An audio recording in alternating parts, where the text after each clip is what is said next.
اور آپ جانتے ہیں غوث پاک اور ہمارے دور میں جو بہت زیادہ مشابہت ہے وہ یہ، ان کے دور میں بھی بیت المقدس پر عیسائیوں کا قبضہ تھا. ہمارے دور کے بھی حالات آپ دیکھیں، میں اس میں کوئی تفسیرہ نہیں کروں گا، لیکن توجہ کریں. غوث پاک کے دور میں بگڑی ہوئی قوم کے حالات دیکھیں، اپنے دور میں بگڑی ہوئی قوم کے حالات دیکھیں. آج درد بھری باتیں سب کرتے ہیں، آج درد بھری باتیں سب کرتے ہیں، لیکن دین کے لیے کون کیا کر رہا ہے؟ قوم کے لیے کون کیا کر رہا ہے؟ مثال کے طور پر ایک جنگ ہو رہی ہے، ننھے ننھے معصوم بچوں کو شہید کیا جا رہا ہے، جوان عورتیں بیوہ ہو رہی ہیں، ہاسپٹلوں پر تک بم دھماکے کیے جا رہے ہیں. ان حالات میں مسلمان کیا کر رہا ہے؟ آپ بتائیں کیا کر رہا ہے؟ کیا صرف درد بھری کلپیں شہادتوں کی تصویریں واٹس ایپ پہ شیئر کرنے سے مسائل حل ہو جائیں گے؟ یا جلسوں میں درد بھری باتیں کرنے سے مسائل حل ہو جائیں گے؟ آپ مجھے بتائیں. پورے ہندوستان میں لوگوں سے یہ کہہ رہا ہوں، جنگ فلسطین میں ہو رہی ہو، ہندوستان میں جنگ فلسطین کی جنگ کو لے کر ہمیں ماحول نہیں خراب کرنا اپنے ملک کا، ہمیں اپنے ملک کا امن و عزیز ہے. میری گزارش تو یہ تھی کہ اگر ان مسلمانوں سے آپ کے دل میں کوئی درد ہوتا تو آپ روڈ پر مستیاں کرنے کی بجائے مسجدیں بھرتے اور مسجدیں بھر کر کے وہاں اللہ کی بارگاہ میں دعا کرتے. کتنے مسلمان ہیں بتاؤ کہ جنہوں نے ان قتل ہونے والے، ان برباد ہونے والے، ان تباہ ہونے والے مسلمانوں کے لیے گڑ گڑا کر اللہ کی بارگاہ میں دعا کی. جس قوم کو اپنے بچوں کے لیے دعا کی فرصت نہیں ہے، وہ قوم کے جوان دوسروں کے تباہ ہونے والے بچوں کے لیے کیا دعا کریں گے؟ آج ہمارا حال یہ، ہم اپنے بچوں کے لیے دعا نہیں کرتے. دعا اس وقت کریں گے جب مسجد میں آئیں گے. جو قوم باروں میں بیٹھی ہو، جو قوم نشوں میں بیٹھی ہو، جو قوم جوا کھیل رہی ہو، جو قوم کسی پہ ظلم کر رہی ہو، جو قوم حرام کھانے میں مبتلا ہو گئی ہو، جو قوم دین دھرم سب کچھ فراموش کر چکی ہو، اس قوم کے اندر مروت کہاں سے رہے گی؟ تو یاد رکھنا، سرکار غوثیت ماب نے یہ حالات دیکھیں، اور حالات دیکھنے کے بعد دیکھا کہ اللہ کا دین اتنا کمزور ہو چکا ہے، اللہ کا دین اتنا، بلکہ اللہ نے ان کو دکھایا بھی. ایک راستے سے تشریف لے جا رہے تھے، مشہور بات ہے، ایک راستے سے تشریف لے جا رہے تھے، دیکھا کہ ایک مریل جیسا ادمرا، بالکل اب دم ٹوٹنے والا ہے، ایسا کوئی بندہ پڑا ہوا ہے، اور وہ کہتا عبدالقادر میری مدد کیجئے، عبدالقادر میری مدد کیجئے، عبدالقادر میری مدد کیجئے. سرکار غوث پاک نے اس ادمرے اور دم توڑتے ہوئے انسان کو دیکھا، جوان کو دیکھا، تو اس کا ہاتھ اپنے ہاتھ میں لیا.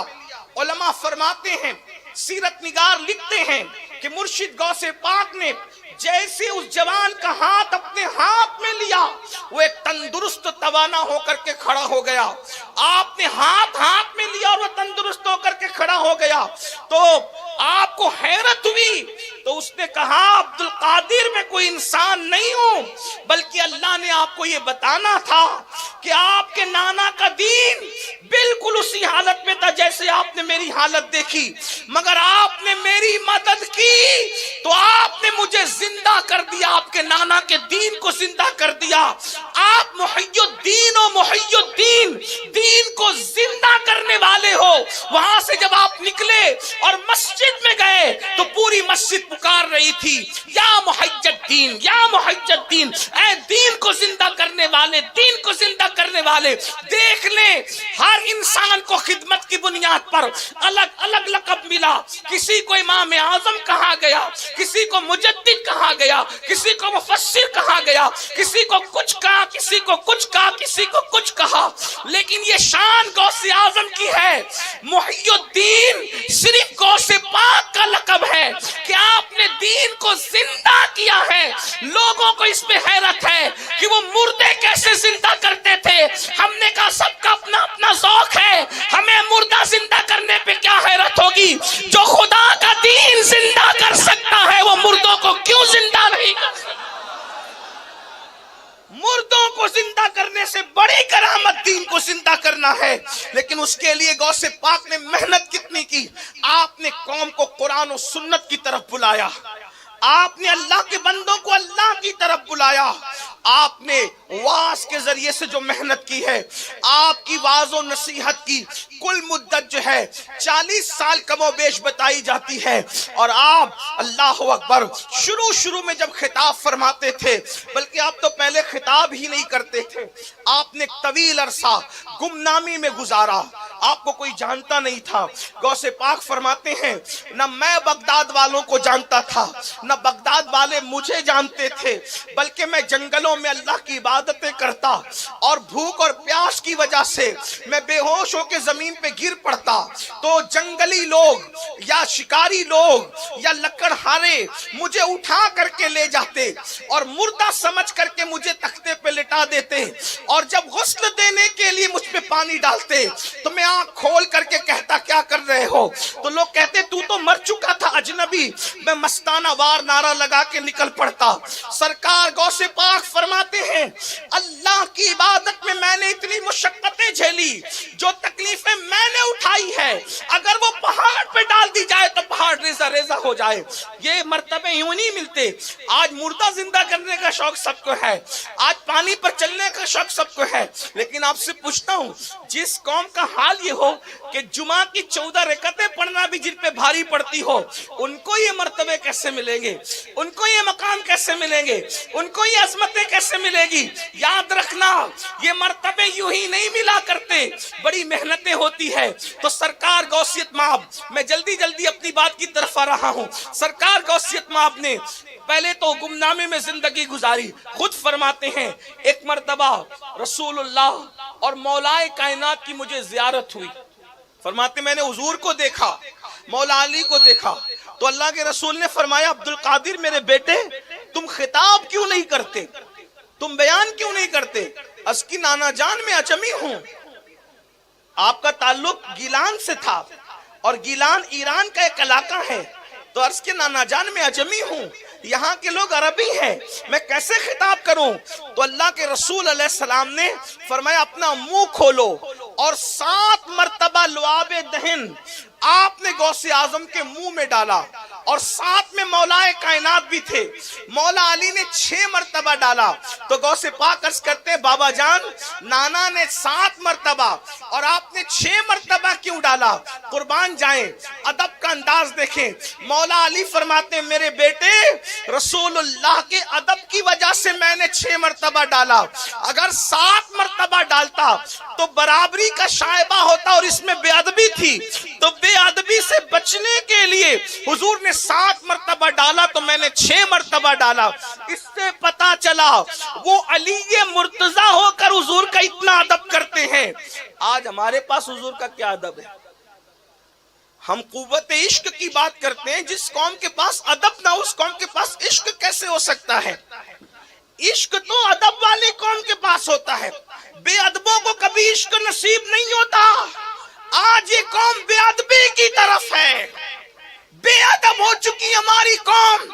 نہ ماں باپ کا ادب ہے، نہ بڑوں کا ادب ہے، نہ قرآن کا ادب ہے، نہ مسجدوں کا ادب ہے، نہ نماز کا ادب ہے، نہ ولیوں کا ادب ہے، نہ نبیوں کا ادب ہے.